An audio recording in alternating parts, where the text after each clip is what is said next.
तो आज ब्रिटेन में नए प्रधानमंत्री ने पद संभाला है। ऋषि सुनक जो पहले एशियाई मूल के हैं जिन्होंने ब्रिटेन में प्रधानमंत्री का पद संभाला है। ऋषि सुनक से निश्चित तौर पर बहुत उम्मीदें हैं, चुनौतियां भी उनके सामने मुंह बाए खड़ी हैं और आज उन्होंने जब पद ग्रहण किया उसके बाद जो अपना पहला संबोधन दिया उसमें भी इन तमाम मुद्दों का उन्होंने जिक्र किया और इसी पर आधारित हमारा आज का विशेष है। और हमारा विशेष कहता है उम्मीदों और चुनौतियों के बीच ऋषि सुनक। और हमारे साथ इस मुद्दे पे बातचीत करने के लिए हमारे साथ दो खास मेहमान हमारे साथ जुड़ रहे हैं। आइए उनसे आपका परिचय कराएं। हमारे साथ पूर्व वरिष्ठ राजनयिक प्रभुदयाल साहब जुड़ गए हैं और प्रोफेसर स्वर्ण सिंह जो यूनिवर्सिटी ऑफ ब्रिटिश कोलंबिया से जुड़े हुए हैं। बहुत बहुत स्वागत है आप दोनों का। और सबसे पहले प्रभुदयाल जी, मैं आपसे ये समझना चाहूँगा कि उनका आज जो बतौर प्रधानमंत्री पहला संबोधन रहा उसमें लगातार वो स्टेबिलिटी और यूनिटी पे जोर देते रहे और कई क्षेत्रों की बात की। सिर्फ उन्होंने अर्थव्यवस्था की बात नहीं की, वो स्कूलों की बात कर रहे हैं, वो नेशनल हेल्थ जो सर्विस है उसकी भी बात कर रहे हैं, डिफेंस की भी बात कर रहे हैं, तमाम क्षेत्रों की बात कर रहे हैं।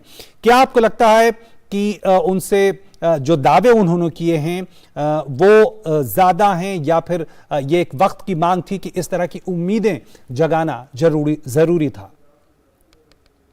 देखिए, पहली बात तो यह है कि मुझे गर्व है कि एक भारतीय मूल के पॉलिटिशियन को ब्रिटेन का प्रधानमंत्री चुना गया है।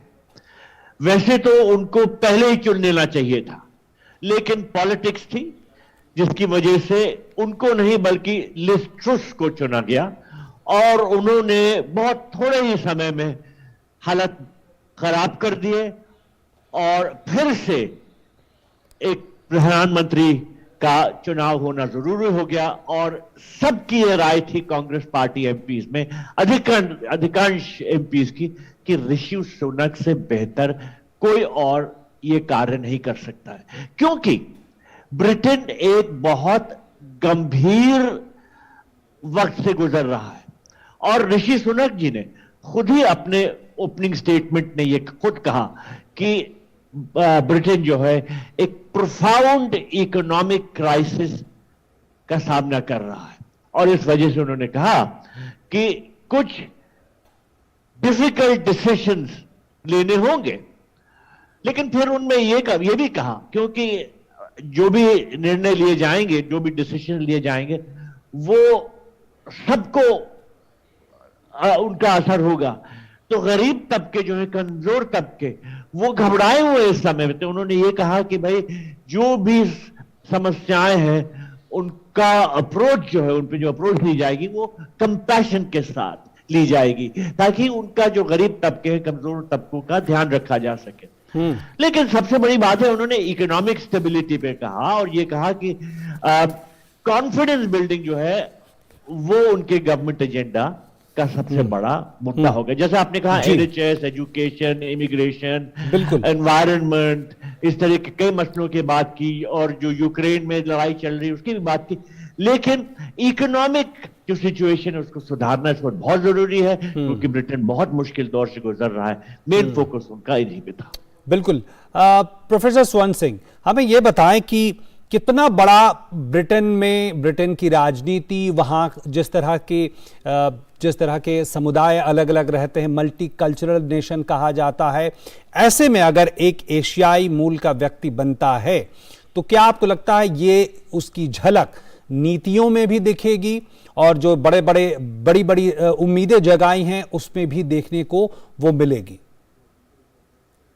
सबसे पहले तो ये कहना होगा कि एक भारतीय मूल के वहाँ के नागरिक को इस ऊंचे पद पर पहुंचने से नजर आता है कि वहाँ की, आपने जैसे कहा कि मल्टीकल्चरलिज्म की जो पॉलिसी है या फिर वहाँ का जो लोकतंत्र है वो काफ़ी सामर्थ्य रखता है कि सभी नागरिकों को इस तरह का अवसर मिल सकता है। तो ये एक अपने आप में उदाहरण बन जाता है। हाँ, वो बहुत ही संकट वाले समय में प्रधानमंत्री बन रहे हैं।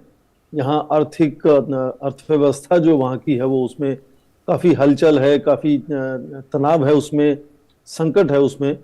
और उसके साथ साथ आप देखें कि यदि इस ऐसे माहौल में कोई प्रधानमंत्री बन सकता है, तो उसमें मिस्टर सुनक मुझे लगता है कि बहुत ही उनका जो अपना तजुर्बा है, उसमें वो चाहे आप देखें पहले वो इन्वेस्टमेंट बैंकर थे, उसके बाद वो हेज फंड्स में काम किए, फिर सेक्रेटरी थे वो फाइनेंस मिनिस्ट्री के वहाँ, और उससे पहले वो चांसलर ऑफ एक्सचेकर रह चुके हैं। तो उनका पूरा जो अध्ययन है और तजुर्बा है वो आर्थिक नीतियों से सुलझने का, उलझने का और उनको सुधारने का लगातार ऐसे रहा है। तो मुझे लगता है कि आर्थिक संकट के समय में वो राजनेता तो जाहिर है कि हैं ही, और उसके अलावा उनका जो अर्थव्यवस्था से जूझने का जो पूरा तजुर्बा है वो मुझे लगता है इस वक्त काफी कामयाब होगा। और एक नया उत्साह, एक युवा प्रधानमंत्री बनने से मुझे लगता है कि देश में एक और तरह से भी आता है। वहां के भारतीय मूल के नागरिकों को मुझे लगता है बहुत उत्साह होगा, और खासकर ये दिवाली के पर्व के साथ साथ इसका जुड़ना मुझे लगता है कि उसका माहौल, उसमें एक उत्साह लाने की कोशिश करेगा। पर चुनौतियां हैं,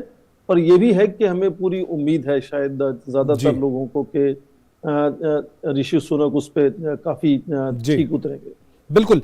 लिज ट्रस्ट जब इस्तीफा दे रही थी प्रभुदयाल साहब, तो उन्होंने ये कहा था कि वो बहुत ही मुश्किल समय में प्रधानमंत्री बनी थी और वो मुश्किल समय अभी भी कायम है।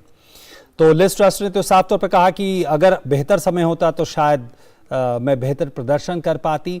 यही बात ऋषि सुनक पर भी लागू होती है। अगर यह बात उन पर लागू होती है तो उनकी क्या प्राथमिकता होगी?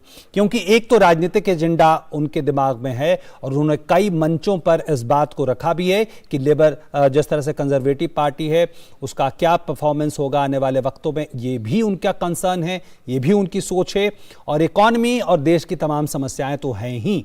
तो इन तमाम जो उलझने हैं, एक तरफ राजनीति है, एक तरफ इकॉनमी है और फिर दूसरे क्षेत्र हैं, क्या इस समय उनकी प्राथमिकता होगी? देखिए, उनकी प्राथमिकता होगी जो ब्रिटेन की इकॉनमी है उसको सुधारने के तरफ काम करना।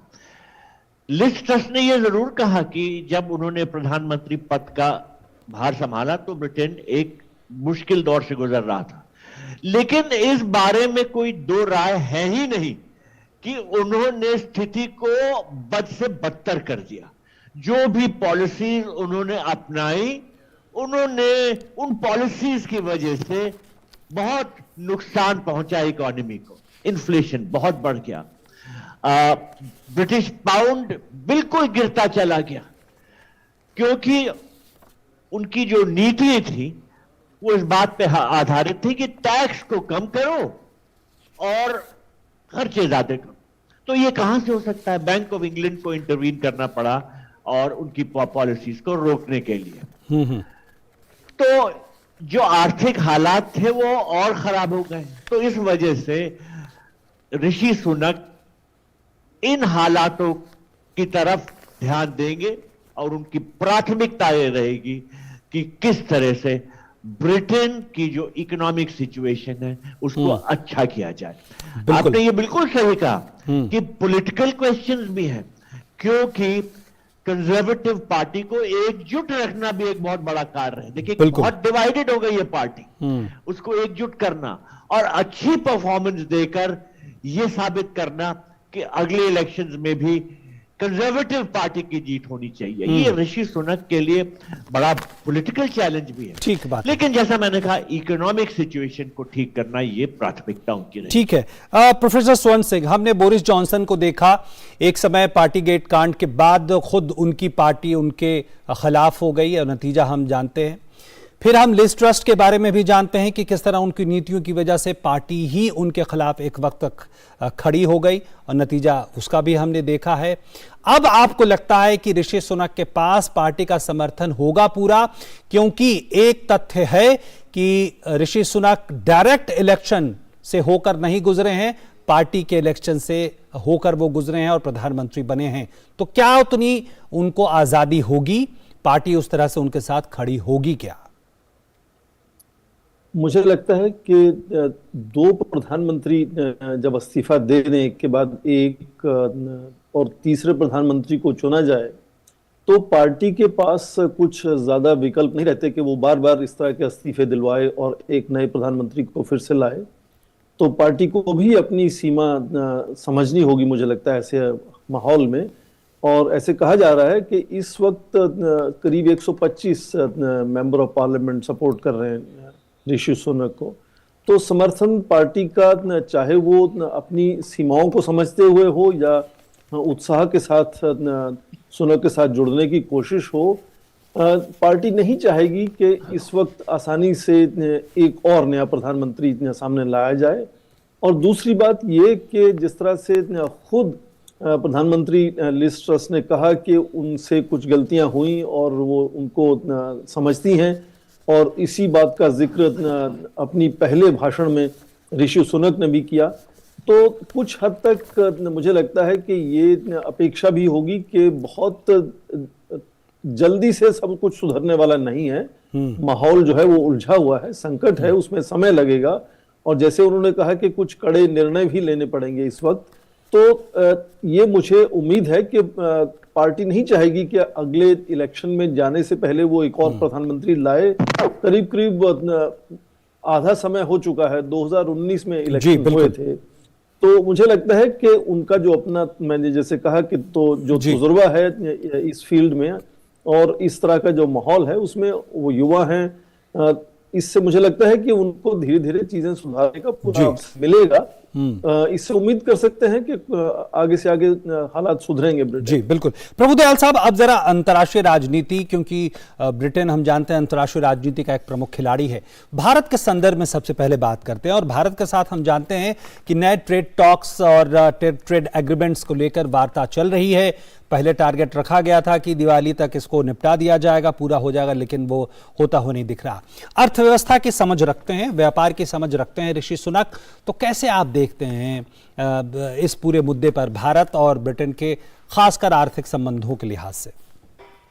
देखिए, पहली बात तो यह है कि हमारे प्रधानमंत्री ने जो ऋषि सुनक को संदेश भेजा, उन्होंने ये साफ जाहिर कर दिया कि वो चाहते हैं कि ब्रिटेन और भारत एकजुट होकर कार्य करें। उन्होंने कहा, I look forward to working closely together with, और उन्होंने ये भी जिक्र किया कि जो रोड मैप 2030 बनाया गया था, जिसमें तमाम आइटम्स हैं, consular, trade, political, defence, security, सब तरह के आइटम्स जो हैं, कॉन्सुलर, इन सब पे काम करना जरूरी है। तो मुझे लगता है कि अब दोनों देश एकजुट होकर ये जो रोड मैप 2030 पिछले साल बनाया गया था, इस पे काम करेंगे, क्योंकि न सिर्फ भारत के लोगों का, न सिर्फ ब्रिटेन में रहने वाले भारतीय मूल के लोगों का, बल्कि सब नागरिकों का, दोनों देशों के इसी में हित है कि दोनों देश काम करें और जो रोड मैप बनाया गया था, क्योंकि वो बड़ा कॉम्प्रहेंसिव रोड मैप है। अब जो समस्याएं हैं दुनिया के सामने, वो आसानी से हल नहीं की जा सकती। सबसे बड़ी समस्या तो यूक्रेन की लड़ाई है। अब इस पे कैसे काबू किया जाए? भारत डिप्लोमेसी पे जोर देता आ रहा है। अब ब्रिटेन का थोड़ा नजरिया बिल्कुल फर्क रहा है, क्योंकि वो रूस के प्रति ज्यादा सख्त रवैया अपनाना चाहता है और ये राय देता है कि दूसरे देश भी ऐसा रुख अपनाएं। तो थोड़े उसमें डिस्कशंस, काउंटर बैलेंसिंग, ये सब की जरूरत होगी। लेकिन मेरे ख्याल से अब माहौल सही है कि दोनों देश मिलके बिल्कुल कॉम्प्रिहेंसिवली बात करें, न सिर्फ बायलैटरल कोऑपरेशन के बारे में, बल्कि मल्टीलैटरल एरिया में भी किस तरह से वो एक दूसरे के साथ कार्य कर सकते हैं। बेहतर माहौल है और निश्चित तौर पर दोनों देश, भारत और ब्रिटेन, एक घनिष्ठ सहयोगी रहे हैं एक तमाम क्षेत्रों में, तो निश्चित तौर पर एक बेहतर मौका, और प्रधानमंत्री ने संदेश भी दिया। बहुत बहुत धन्यवाद प्रभुदयाल साहब आपका हमारे साथ जुड़ने के लिए। प्रोफेसर स्वर्ण सिंह, आपका भी बहुत बहुत धन्यवाद। और यहाँ पे रुक रहे हैं एक छोटे से ब्रेक के लिए, बने रहे आप न्यूज